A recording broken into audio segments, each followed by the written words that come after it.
This is a small area that I have been working on for about 3 seasons now to return native plants.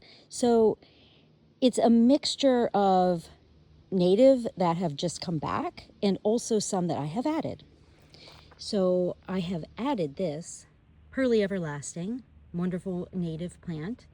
And I bought this as a plug from our local arboretum.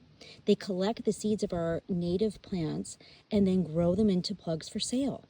It's a really, really cool way to find native plants, and your area might have a resource like that. So check out garden clubs. Sometimes schools do it. There's nonprofits that are growing out native plants. So that's what I always look for first, because that's my first go-to for native plants. And then this is a little wild cherry, host plant to a number of our native moths. And, it's small right now, but that's okay. We'll see what it does. And then we have goldenrod. And if you've watched any of my other videos, I talk a lot about goldenrod. Not yet in bloom, but it's such an important plant for our pollinators in late August and early September. And the color is always just magnificent. Here we have blue-eyed grass. They have finished flowering, these tiny, wonderful little blue flowers at the tips of the blades. And that is slowly starting to fill in.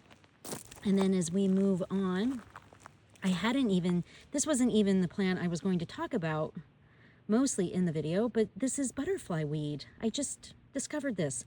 That is host plant for monarch caterpillars.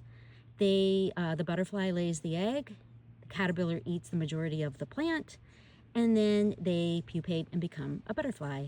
So that has made its way back into this area. And more, this was actually, here it is. I was so excited by this. This is world loosestrife. Look at that tiny little yellow flower. So important for some of our native pollinators, our tiny native pollinators. I am very excited about this. So what this area is showing me is that there is a lot of room for native plants to return, and for this area also to continue to fill in.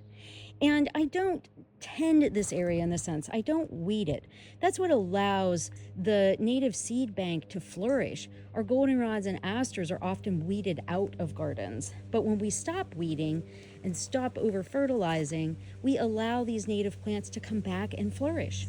As for watering, I water, I would say really at this point, after 3 years, when it's dry. Not too often. I really want these plants to hold their own, but I will give them some assistance if we have long periods of drought and haven't had a good rain.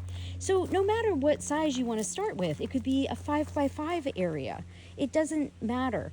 Give it a try. Welcome these native plants. It's really satisfying. It's a fulfilling endeavor that beautifies your landscape.